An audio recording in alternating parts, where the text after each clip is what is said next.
Good evening, good evening, good evening. Welcome, everyone. Happy holidays, family. Welcome to our next town hall, our Minorities and Mental Health virtual series. And today it's all about sobriety during the holidays. We want to give a big shout to our sponsors, NAMI Maryland and Sheppard Pratt. And I am one of your illustrious co-hosts for the evening, Ryan the Lion. You can check me out on Magic 95.9 weekdays, 10 a.m. to 3 p.m. And my wonderful co-host here. Your other illustrious host, okay. Persia Nicole. You can check me out Monday through Friday, 10 a.m. to 3 p.m. on 92Q. Super excited to be here. This is a conversation I think any and everybody can utilize, especially as we're heading to the holidays and this Thursday for the Thanksgiving table. It's a lot of things to talk about, right? So we have some amazing guests joining us. First, I want to welcome on in Joy Binion, live from NAMI Maryland. Hey, Joy. Hi. How are you? Fantastic. Everyone. Good evening, and thank you for having me. Oh, welcome. We also have on our guest panel today, Anjalissa Johnson. She's from Sheppard Pratt. Thank you for being here. Appreciate you. Well, thank you for inviting me, and hello, everyone. Let's take a second just to learn a little bit about both of you. Sometimes we do these panelist questions and things like that, and people don't realize how phenomenal you are and how much help you can be to each person watching. So, Joy, let's talk a little bit about who you are, what you've done for NAMI Maryland, and just your everyday lifestyle. Thank you, Persia. My name is Joy Binion. So, my background is healthcare administration. I solely work in mental health right now. I am somebody with lived experience. I have lived experience as a caregiver. My daughter has a serious mental illness. And so, because when she started to get sick, I needed help, I needed resources. And so I reached out to NAMI, and NAMI was there for me. I do a lot for NAMI now. I do a lot for NAMI Maryland. NAMI also has affiliates. There's NAMI Baltimore Metro, there's NAMI Howard County, Anne Arundel County, PG County, etc. So I volunteer all over the place. I'm also on the board for NAMI Metro, Baltimore Metro. And I run support groups. I went out and got different certifications in mental illness, such as a trauma support specialist and a crisis intervention specialist. And I started my own business. I am the founder of Mental Elevation. You can visit at www.mentalelevation.net. And I do different classes and workshops on a variety of topics with mental illness. And the other half of my business is my daughter, who is in recovery. She does a lot of artwork, and we sell her artwork in different forms. So that is my background. Okay. All right. And Anjalissa, I know you do some amazing things over there with Sheppard Pratt. So break it down for us. Oh, Sheppard Pratt is part of Baltimore City, part of Baltimore County, part of Maryland. I personally work for the Addiction Treatment Center. We have offices in Prince George's County, Howard County, Glen Burnie, Westminster, Hagerstown. What we do is we help you get back into a lifestyle. It's not about the substance. It is truly about the behaviors, the feelings, the emotions that come with being a human being.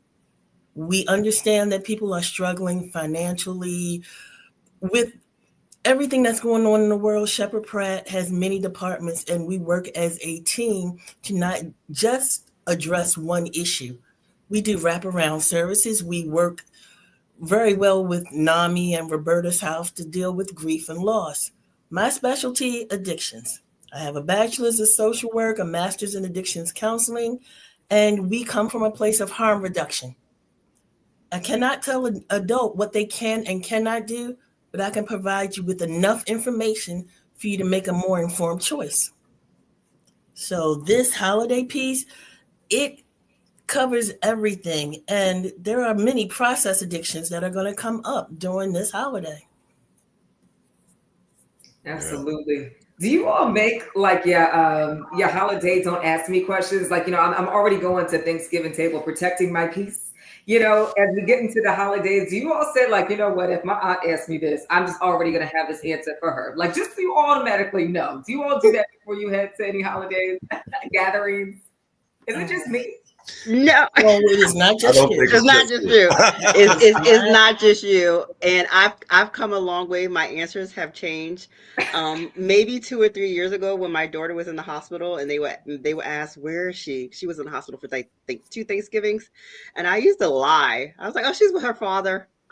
you know. Now I'm a little bit more open and honest. I had some, I had a lot. I was still processing. So, and then if they ask a question that I feel is quote unquote ignorant, I would just do some polite education, because now I have the capacity to do education. I did not have that 3 years ago. This year is respectfully. Yeah, I would just ignore you or just flat out lie. Oh my. As a counselor, I'm still learning. So with family members, I'm feeling more comfortable in just saying that's none of your business, which is we aren't comfortable with just saying no because Right. our egos get involved and holidays are about presentation. And we always want to put our best foot forward for family. And of course, there are some families that are going to use us as scapegoats because if we look bad, they look better. So Mm, just Ooh. feeling mm, comfortable enough to say no, walking away. Why are you asking? Put it back in their court. mm, mm. Of course. If we look Okay. bad, we look better. Now, that was interesting because, I'm glad you even kind of brought that up, Persia, because those are like kind of triggers, right? I mean, people Yes. have triggers and, especially during the holidays, when you're getting around family and loved ones, uh, they could be the ones who trigger you the most. Mhm. Mhm. you know so if you're dealing with something like sobriety during the holidays and stuff and you're around family and you're in that kind of environment, like how do you deal with maybe just setting up some boundaries with these triggers, or how do you even handle that to keep your sanity and Oh, sobriety? Want me to go from first? Oh, go ahead. Go ahead, AJ. from my point of view, you always have to know what your triggers are and who your triggers are. So part of what I do is I get you to learn you. What Mm, makes you tick? What makes you happy? What makes you sad? And also your ego. Because we go in with an ego because we want to look our best. A lot of us want to show off because last year we may have been a little down. This year, I've got my weight back, my hair, nails in place. Sorry, guys. So I go in and I want to show off. So really understanding why am I going to this family function? Having that safety to even pick and choose which function do I want to go to? Because right now everything is coming up. And it may not be in my best emotional state to go to everything. I I agree. I totally agree. Everyone is different, so your trigger is going to be unique to who you are, your family dynamics. I highlight this a lot. It also will be unique depending on where you are in your recovery journey. Yes. And it's also going to be unique to where you are in your life right now. So, for example, if I'm somebody and I've been in recovery for a long time, I really developed the skills to just kind of maybe overcome my triggers. Let's say I was addicted to alcohol. Seeing alcohol, going to my aunt's house with the bar might be a trigger. But if I develop the skills to overcome the trigger, then I'm in a different part than somebody who's just in recovery for a couple months. However, if I've had like a hard life event, like a job loss, a death of a family, that those are events that will set you back on your recovery journey. Right. So just like AJ said, just be aware of the stage of recovery you're in. Be really, really, really honest about your specific triggers. So that is different substances, pressures, a place could be a trigger. If you grew up in a house full of trauma and everybody wants to decide, let's go back to Big Mama's house for Christmas or for Thanksgiving, that location could be a trigger. Mhm. People could be triggers. So setting appropriate boundaries with you, like you said, if you're going into some place and Aunt so and so is going to be there, set a boundary. And if you're in the beginning, or if you had a major relapse, then you could maybe avoid some spaces. Mhm. So those are some of the things that, and also just kind of, again, like AJ said, just kind of know yourself, know where you are, be honest. I always tell people to have like the elevator speech, like have an idea of what you're going to say to different people, how you want to address certain things if you get uncomfortable questions. And don't be afraid to remove yourself from the situation if you're feeling that triggered and that uncomfortable. And Absolutely. since we are talking about triggers, understanding that we could be a trigger to ourselves, because from a big family, you're the one who's got to put on the table. So if you're rushing around trying to make sure all the details are done, trying to support everybody else, you're emptying your emotional bank.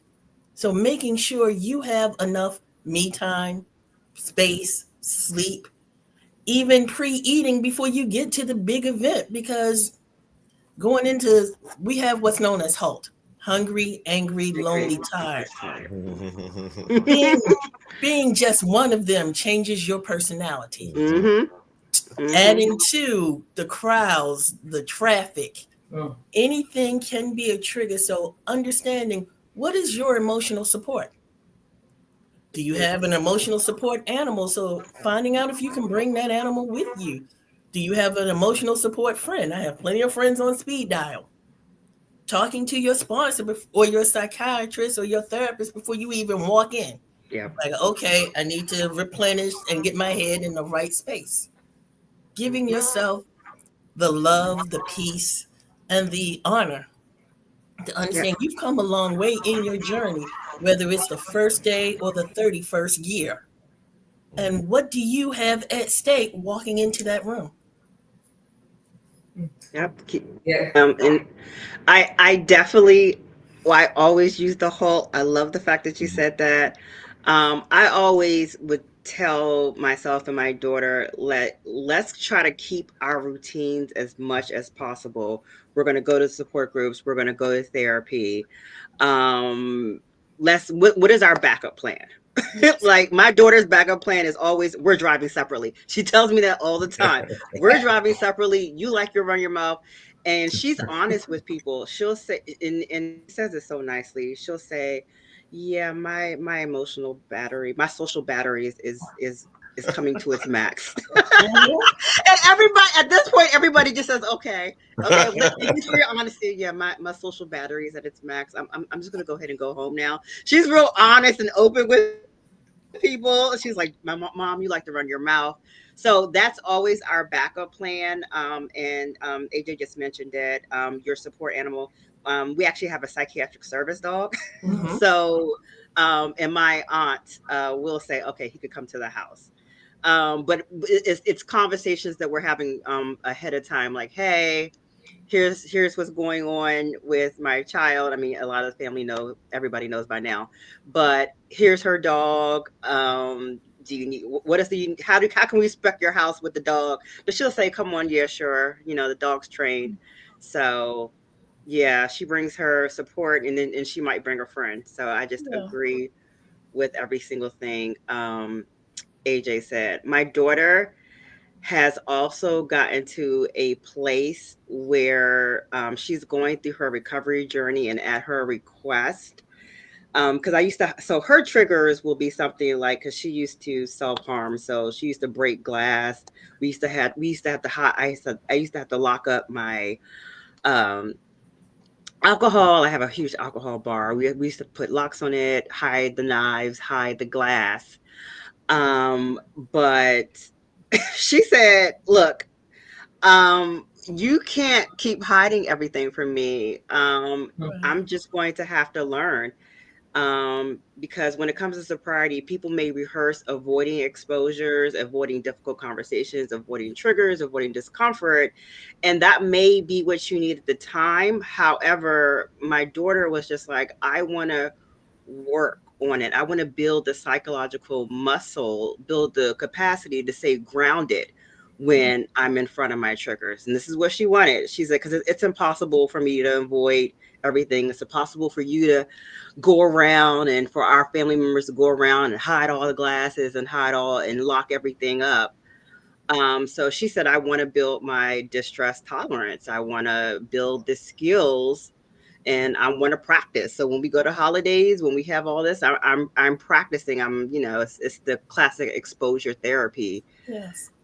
Yeah. So because healing and recovery rarely is about dramatic breakthroughs. It's about small, repeated moments and actions and steps to reteach you, and so you could relearn to like build that resilience muscle. So that's why I said, depending on where you are in your recovery journey, but still make a backup plan. Always. What about the people who are very early in their recovery journey, right? And as a family member, I know that one of my cousins might be coming to dinner and they have a problem with alcoholism. You know, you said before you would hide the liquor, right? I would. So what about, okay, so there's other people that might be in attendance and, you know, it's casual drinking and things like that. Would you recommend some different ways that they can help them cope through the situation of being with everybody and there might be liquor there? Should they, like, how do you do that as a family member, right? That's tough. Yeah. So, me as a family member, I respected what my daughter wanted. Again, where she felt she was, I did hide all the alcohol. And if I'm having a party and I feel like it's impossible to hide all the alcohol, like if all the 50 people want alcohol and one person does not, I would put it in a separate room. And if you want alcohol, go to that room. But again, the person in recovery, it depends on how susceptible you feel you are. If you feel like I am too early, if I see alcohol, I'm just going to go for it, then you might want to remove yourself. Or you can ask whoever's house you're going to, or if they're coming to your house, just say, hey, if you want alcohol, it'll be in a separate room. It just depends on how strong you feel you are. And AJ could probably answer this as well. You can do this in several different ways. One, as a good host, yes, I have alcohol, but I also make a special event to have non-alcoholic drinks. Because I have to remember, this is my house, and I know my family, when they start drinking, how long do I want them to mess up my house? So I make sure that they have other things available. I'll make special coffees, teas. As a person in recovery, you have to come from a place of safety. Understand where the speed traps are, because now we have the introduction of marijuana. Marijuana is declassified as illegal, but you cannot drive on it. It's still considered impaired driving. So your backup plan, are you the driver? What do you have at stake? CDL drivers, they have their livelihood at stake for the least little thing. So you have to understand, it's not 100% up to your family or your friends to protect you from yourself.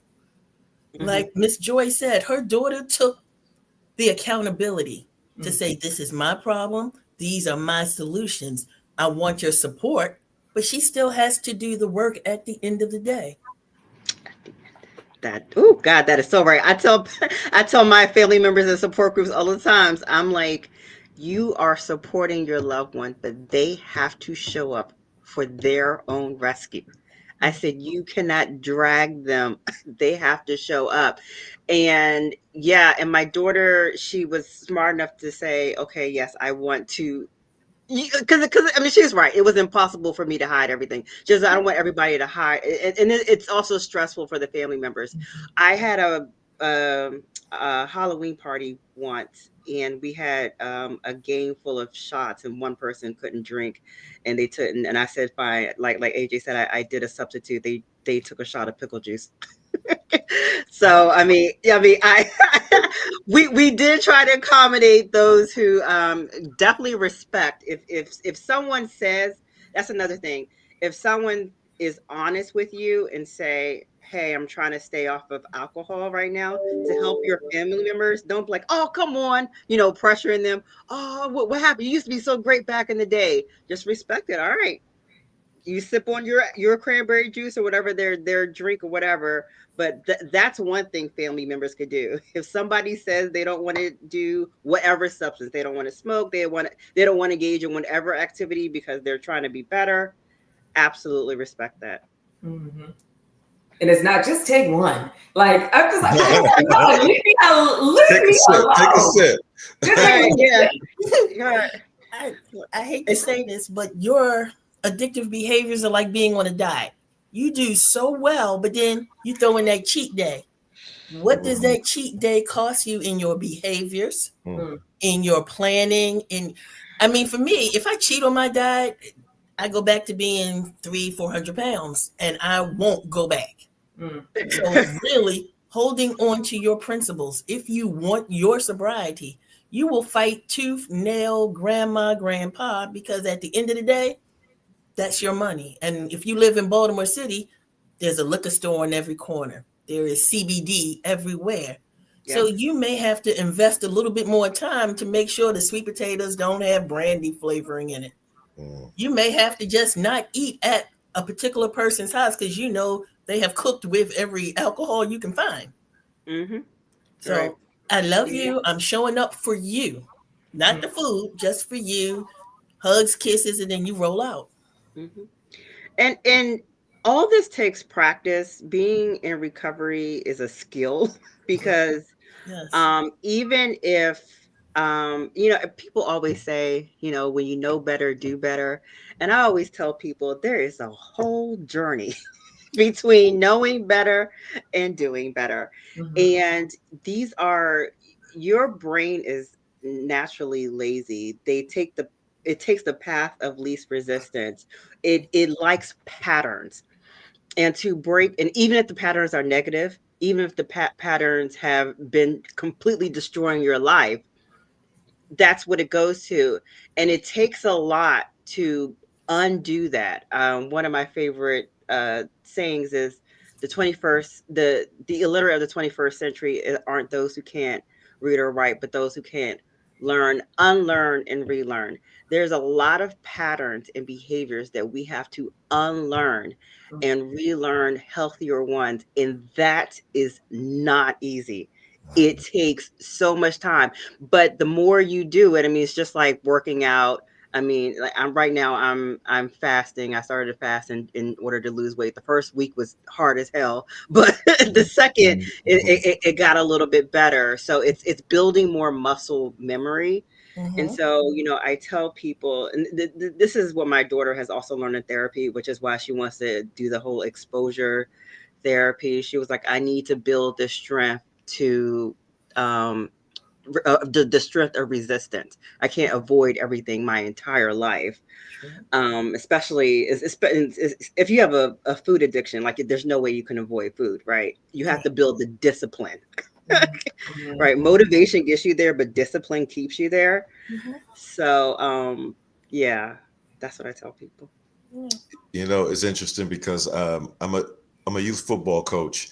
And one of the big things we tell our kids all the time, and it's old football saying is, how you practice is how you play. So if you really want to maintain the skill level that you say you want to get to, you got to practice. You got to do it every day. So that kind of leads me to the next question.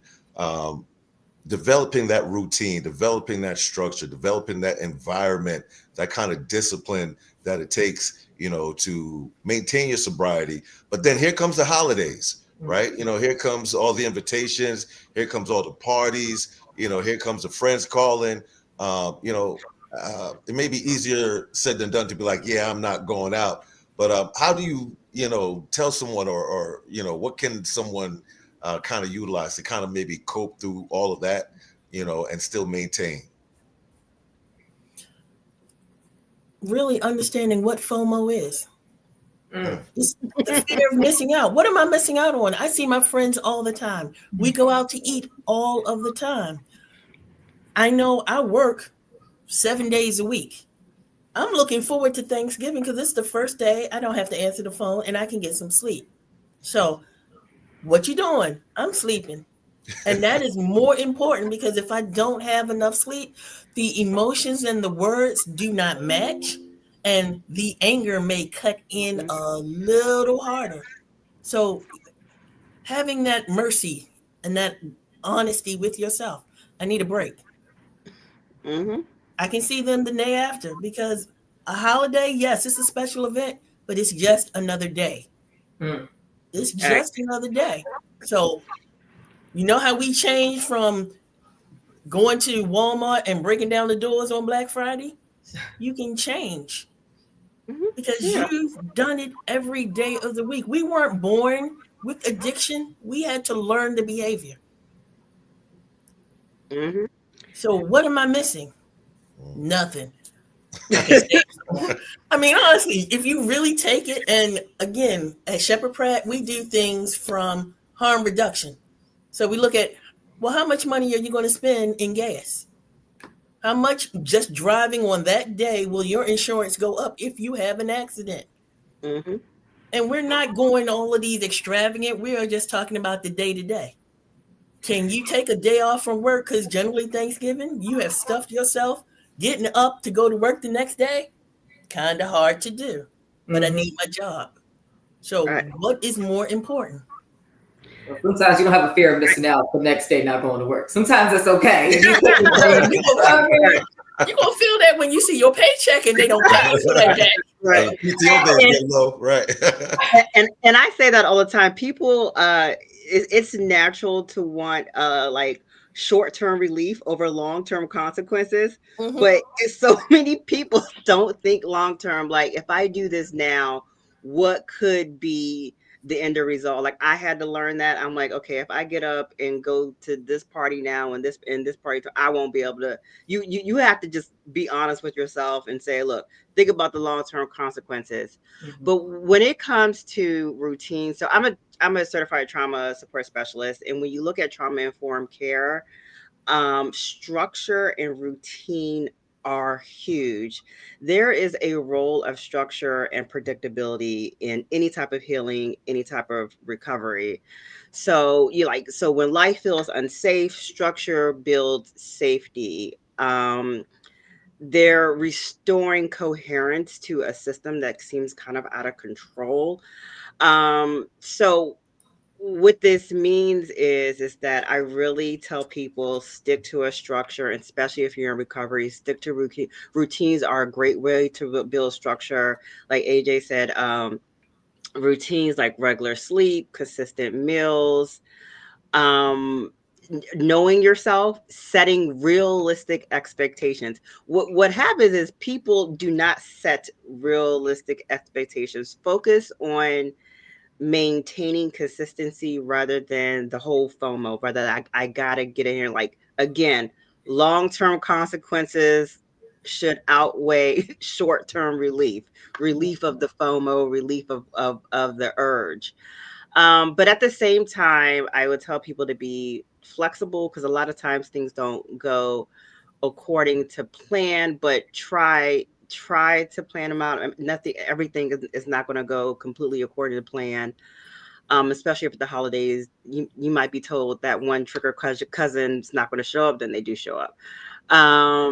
So this may come with avoiding some family members and some parties. I always say, know thyself, master thyself, schedule self-care, plan for the relaxation, the stress reduction techniques, the deep breathing, the walking, whatever, the warm bath, whatever your coping skills are. I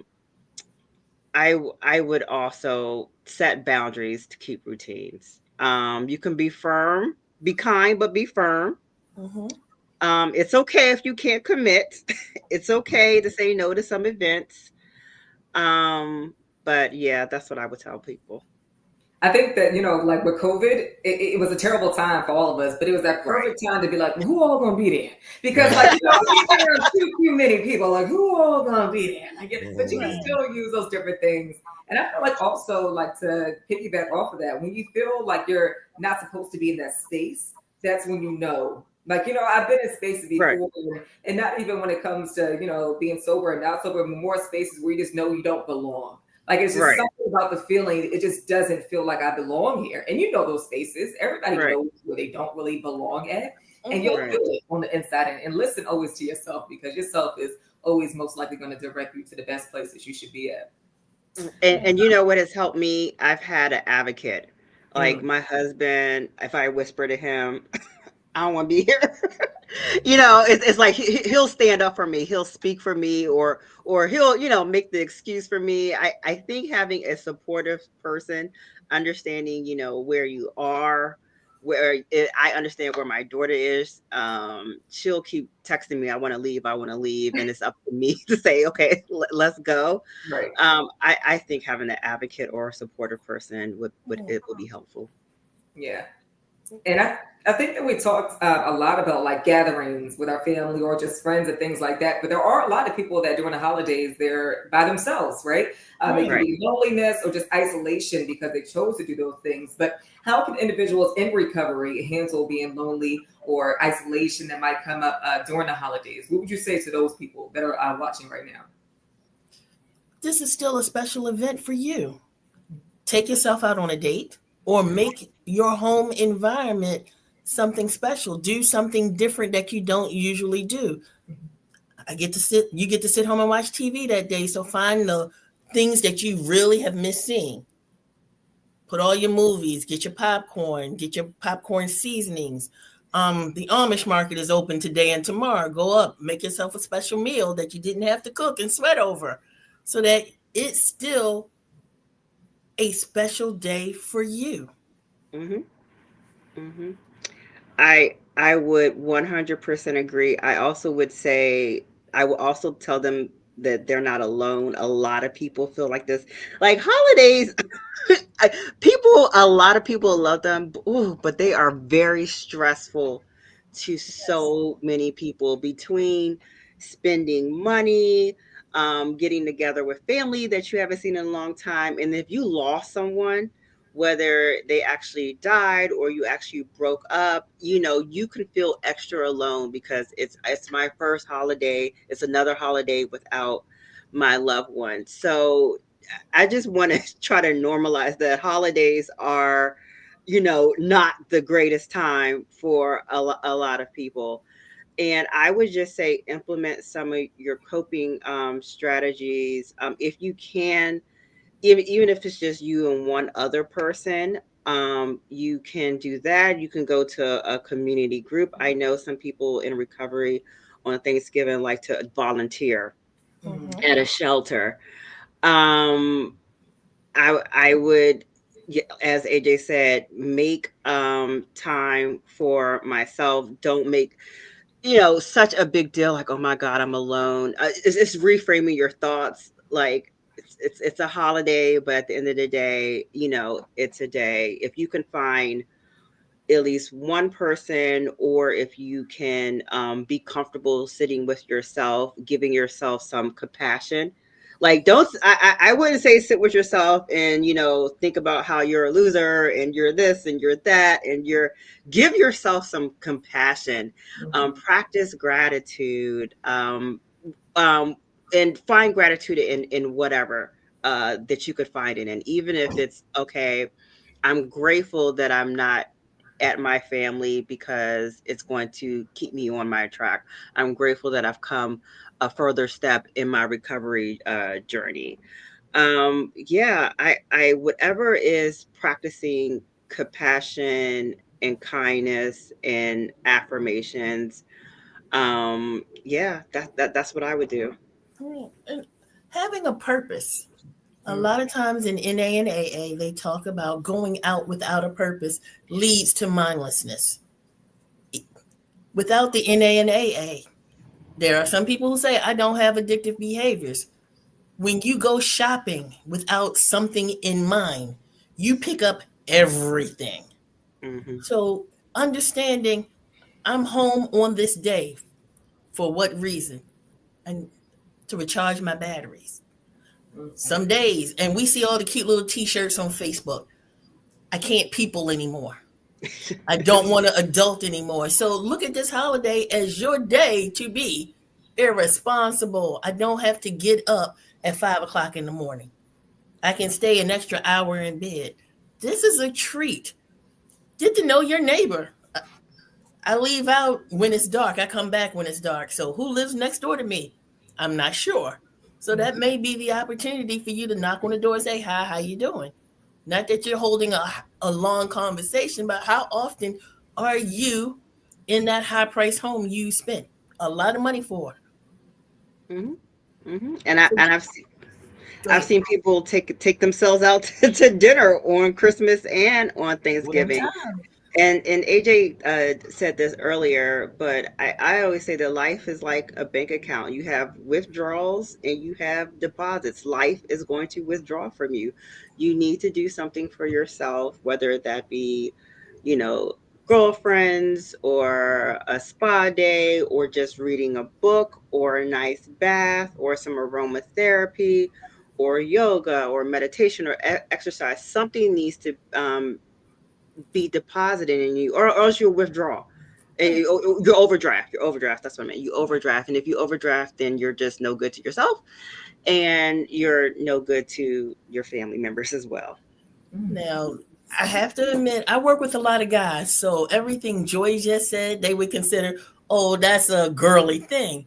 But for guys, that's the time you do your laundry. That's the time you rearrange the house, or even reach out to the brother from another mother that you haven't talked to in a long time. Become at peace with some things. Guys are not, you're emotional, but you're undercover emotional. Oh, right. This may be your exactly. to be emotional. You can sit home, you can cry, you can watch that tear-jerker movie or the chick flick that you won't take the girlfriend to. You get to see it on your own. There's always a game on holidays. Yeah, there's always a football game. Ravens game. Yeah. Yeah, and of course I list all my coping skills because, and of course they're girly. Yeah, but also the Ravens game was a huge thing. They play on Thanksgiving. I think that's time for men, women, whoever to get together and just be and I'm positive they're playing in some bar, in some restaurant. I mean, they're gonna play all over. Yeah, I try to tell people, sit down and figure out what you enjoy. Yeah. Because everybody's self-care looks completely different. My self-care looks completely different from my husband's, and my daughter's. So yeah, whatever appeals to you. Yeah, so that self-care is very important. It's finding about yourself and learning all the boundaries for yourself, and kind of figuring out how can I maneuver, once you do figure all that out. But for some folks, that's easier said than done.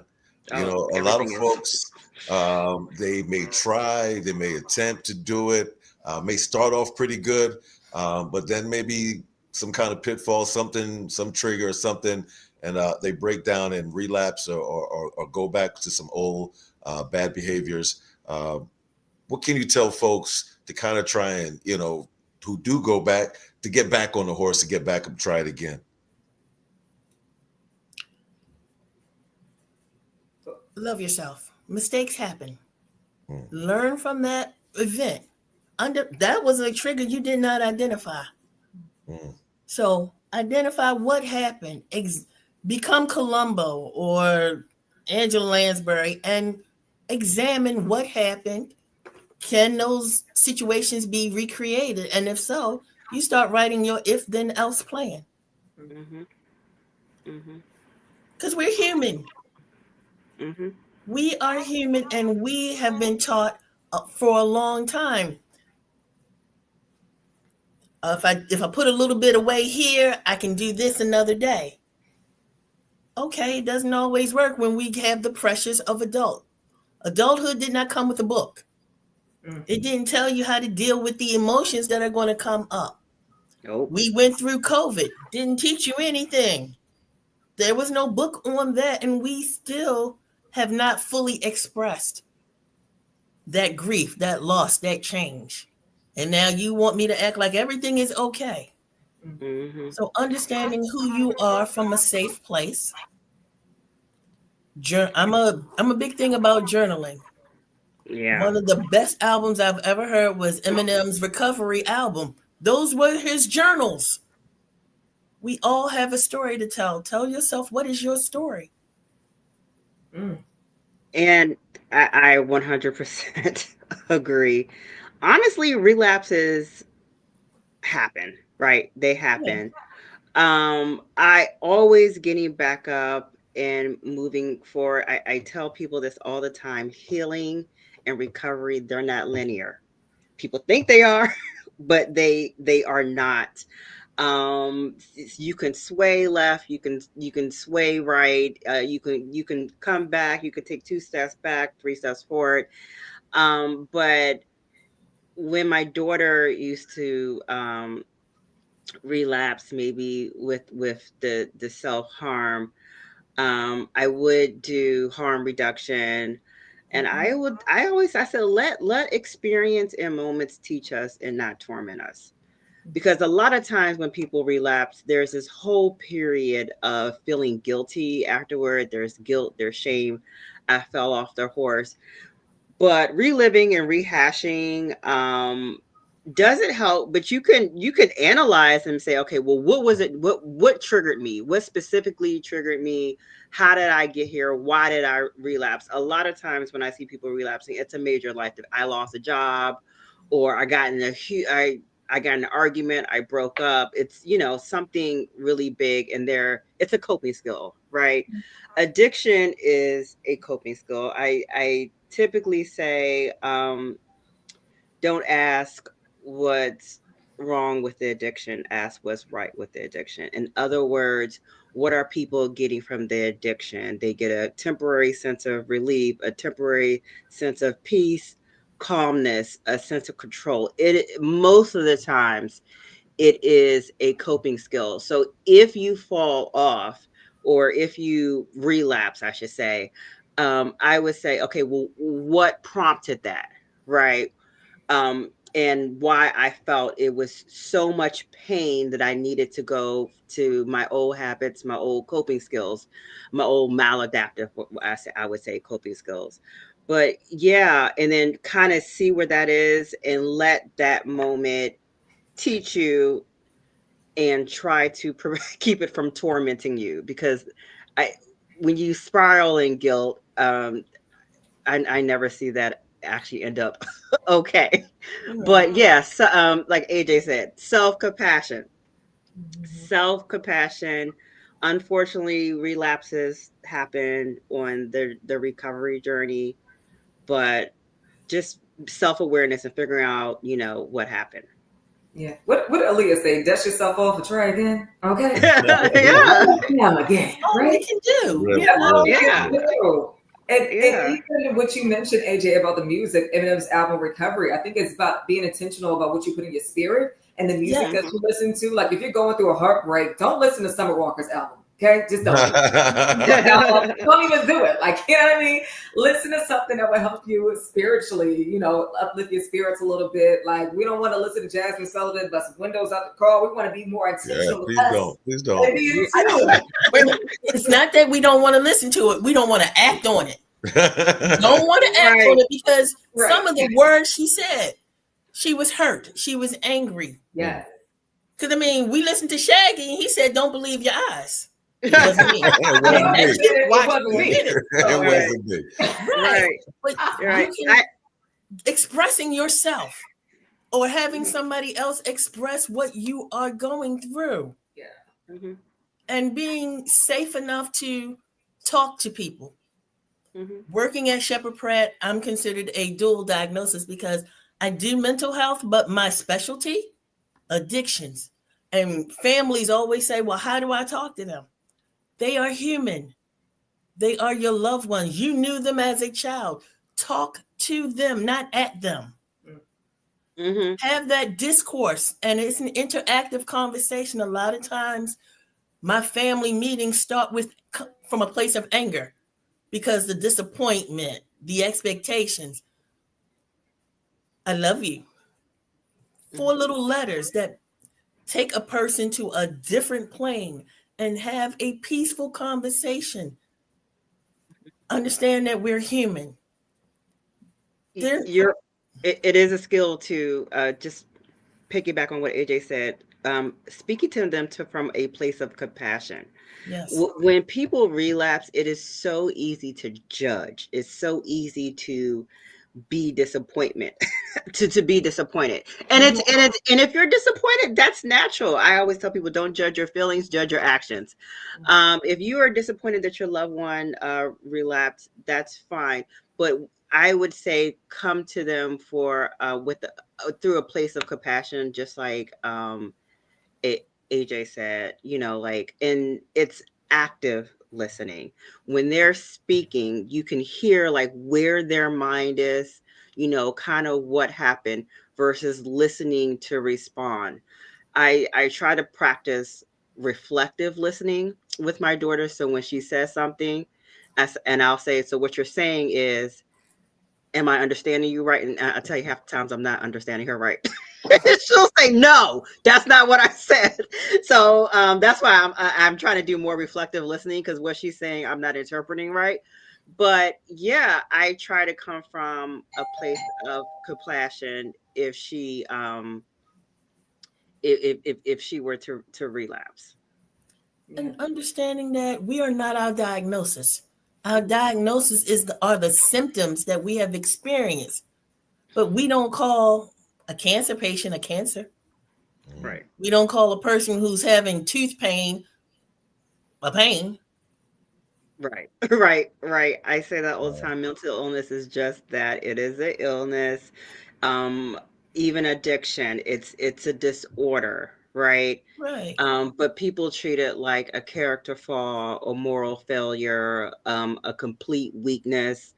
You're too sensitive, you're too this, God, you're so weak. But it is a disorder. And if you're approaching it like that, you're able to have more compassion versus judgment, right? Because an addict, if you say, oh, he's a crackhead, an addict, that's speaking to their character, versus if you say, oh, well, she has a substance use disorder, that's speaking to their illness. Yeah. So there is a difference. It's the language. Yeah, and I've tried to do better. Again, this is every I'm trying to unlearn and relearn some better, more helpful ways of saying things and looking at things, because what I say, how I think, could end up being how I treat them. If I just think you're nothing but a drug addict, an alcoholic, then I'm going to treat you with, with more judgment and less deserving of help, versus if I say, okay, he has a disorder. Yes, he needs to show up for himself. Mm-hmm. Yes, he needs to get into therapy. Yes, he needs to do, a lot. And yes, he may have hurt somebody. And me saying that you have a disorder is not excusing your behavior. It's explaining it. I tell people, I said, people can still hurt you, but it's still kind of understanding, and it allows me to give more support than I would give if I was just judging you. Absolutely. And before we get to our questions, I do see we have a couple questions on here. Can we also add in, since we're saying we're not this, we're not that, we're also not our zodiac sign, okay? Let's go ahead and, before we get to the Thanksgiving table, we're also not that. I'm a Taurus. Like, oh gosh, she is bullheaded. Oh, she's not gonna listen. Like, you already self-diagnose yourself when you claim a next person is just like what their zodiac sign is. And I think, it can take somebody to a different place. Like, I am not her. Like, come on. So, before we get to the dinner table, we are not our zodiac signs. But let's get to the questions, Ryan. We have a couple here. One, if we know a family member has mental health challenges, how can we interact with them versus being scared to talk with them or trigger them? Because, it's a big thing. How do we even know how to balance those things? Right. I would just, I First of all, they're human. I would talk to them. I mean, it's not like go up there and like, hey, I heard you got diagnosed with schizophrenia. You know what I'm saying? Just go up there and talk to them like they're, just like they're everyday people, like your family members. Be interested. I would say be interested in their interests and their assets. So for my daughter, for example, if we go out to a family gathering, if people come up to her and they're interested in her art and they want to talk about her art, she'll be much more willing to do that than if they say, hey, we heard you had a mental illness, so how does it feel? Now, if y'all start talking and you build a rapport and then you say politely, hey, can I ask you a question? How's your recovery journey going? Is there any way that I could support you, offering help? That is fine. I will say with my daughter and with other family members, there are they have triggers that I may not be aware of. Mm-hmm. And if I do trigger them, I just simply or if I would know if they get agitated or if I get offended or if they get offended. I would say I apologize. My intention wasn't to offend you. None of us as family members have, I'm not going to say none. Most of us don't have bad intentions, right? Most of us, if we know our loved one or our family member has a mental illness, you're not going to go up to them and be like, let me intentionally trigger them, right? Most of us don't do that. So what I say to my daughter, I was like, I'm so sorry. I explain my intention, but I also own my impact. Right. Okay, I said this. There's good intentions, bad impact, right? I said this. I didn't mean it, but I see that it hurt you. Um, I'm sorry. And then sometimes my daughter will say, basically, you should know better. I'm like, please. I just say, can you give me some grace? Can you please give your mother some grace? I just ask for grace. And I find that when I ask for grace, I'm like, I'm still learning. Because I am. I will always be learning. I will always be on the learning curve. I'm like, okay, this is a lesson. I apologize. I'm still learning. Can you please give me some grace? And learning is the important thing for our families because we know the diagnosis, we know all the words, but understanding what they mean. A person with hypertension, we don't go and wave bacon underneath their face. We take the time to learn what they can and cannot eat. That mental illness, that addiction, the same thing because they were our family members and they were around us, yet we either ignored or we downplayed the symptoms. So understanding what our role is, because yes, there are some family members that will intentionally trigger you for you to look bad because they need to look good or they don't understand their role. So there have been some caregivers who I need to make you sick so I can have somebody to take care of. But understanding what your diagnosis is, why you are in treatment, therapy, or whatever, and what you're doing it for. Right, right. A lot of people come to Sheppard Pratt because the family sent them. Then after a while, they start doing it for themselves. Mm-hmm. Especially with the Black community, I will say minorities. One of my goals is to just reduce the stigma. Because if you figure out or find out that a family member has any type of serious mental illness, you could be scared. You could think, oh, so and so is crazy. I'm just try. I try to. I think that's one of the main things that we need to do. Like statistically, people with mental illness are more likely to have violence upon them than be violent themselves. Yes. Or if somebody, gets upset, they get triggered and you know that they have bipolar, making comments like, oh, your bipolar is acting up. isn't helpful, right? You just have to. The goal is to do no harm, do no further harm, right? So if I would say, if you really, really love and care for your loved one, kind of be mindful. This is where mindfulness comes in. Kind of be mindful of let me try not to do harm. Now you could do harm anyway because somebody there may be a trigger that you don't realize. But if family members are intentionally provoking you, antagonizing you, I would set some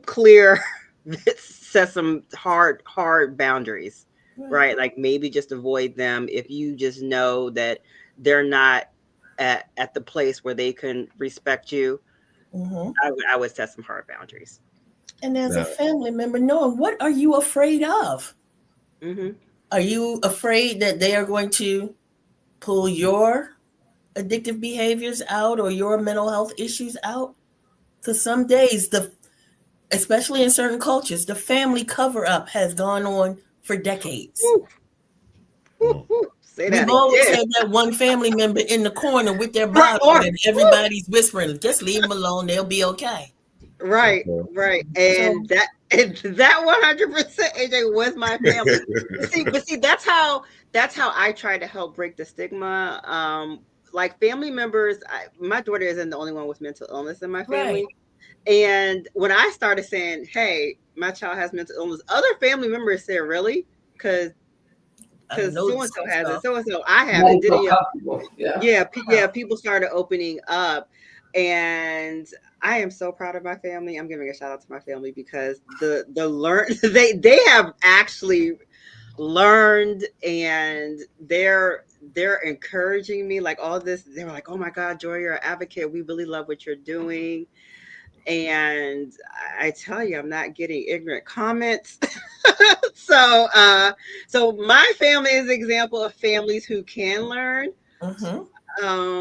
But I do work with a lot of other people, and I know that it's especially if more than one family member has a mental illness, then or has a struggle or has a trauma or is really grieving, that could be hard. And I always tell people, like, everybody just has to you're responsible, I guess, just for yourself. As far as control, you can only control yourself.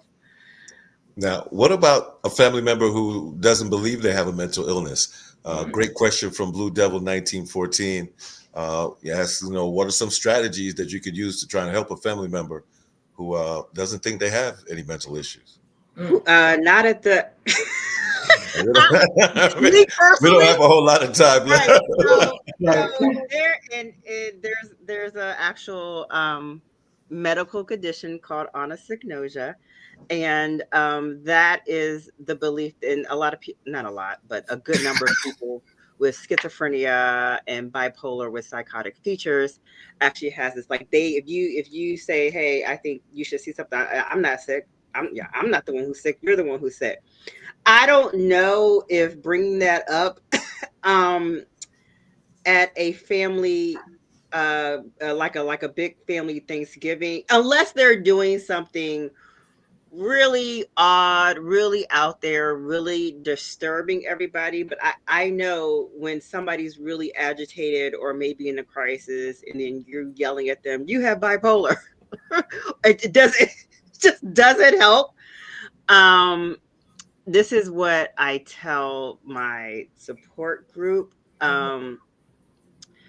I do the LEAP technique, which is a book by Dr. Amador called I'm Not Sick, I Don't Need Help.